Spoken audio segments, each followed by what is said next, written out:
What's going on, folks? Hero Stormwolf here, and welcome to some Overwatch gameplay.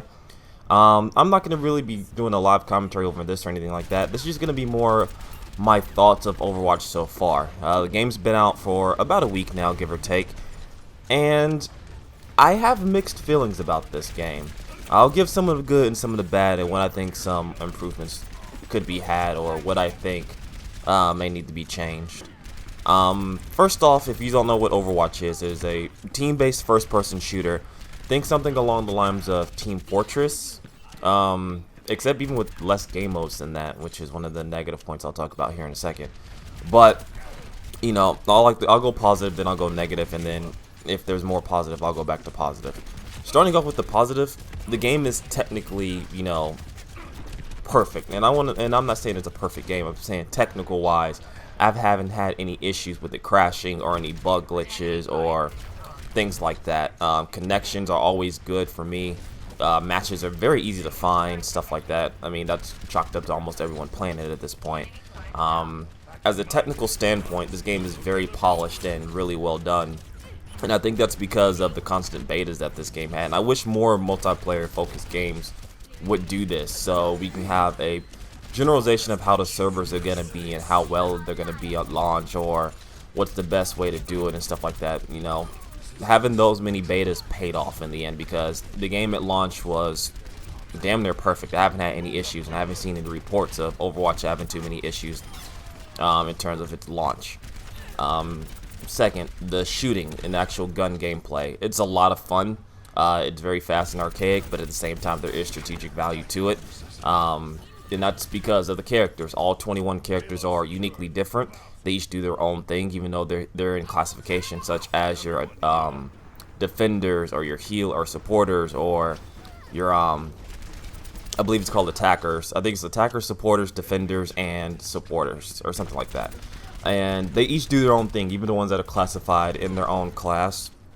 They do a lot, and they're really good for different situations, and that's kind of what this game is all about, is finding which character is better for this certain situation and using their ability to the best of your advantage for this game mode or this match or the matchup. And I think that's something that Overwatch got right, and I think that's something that's going to help the game last a little bit longer than most games in this genre would last. Other thing I like, sound, graphics, more to technical stuff, really well done. I like it a lot. When this game does everything right, it's really fun and really great. The things I have that are some of the biggest issues with the game that I personally have experienced is, and the first one's more subjective than anything, is playing alone. Now, this game has been designed to play with a team, hence, you know, 6-on-6 combat. And playing by yourself with random people is something that you do not want to do in this game. It is almost the equivalent of digital AIDS. It's not fun. It's not meant to be played that way.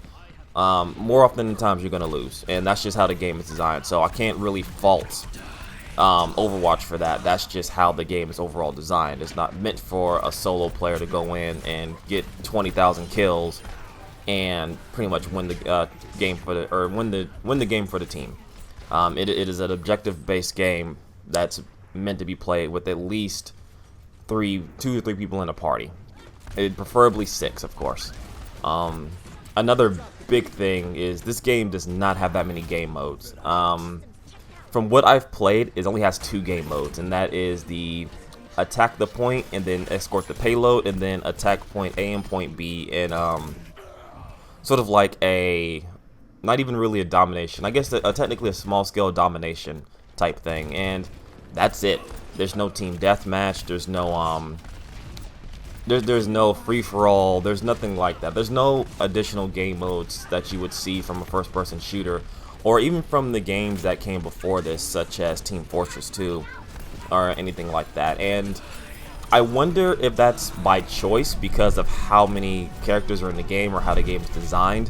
But I feel as though these 6 game modes are not even, I'm sorry, these are not these 6 game modes. These 2 game modes are going to be really, really undershadowed just by how much lack of content it has in those game modes. And there's not that many maps either, so it while the game is fun, there's a lot of stuff that is lacking at the moment, and I think in the long run it's going to hurt it overall.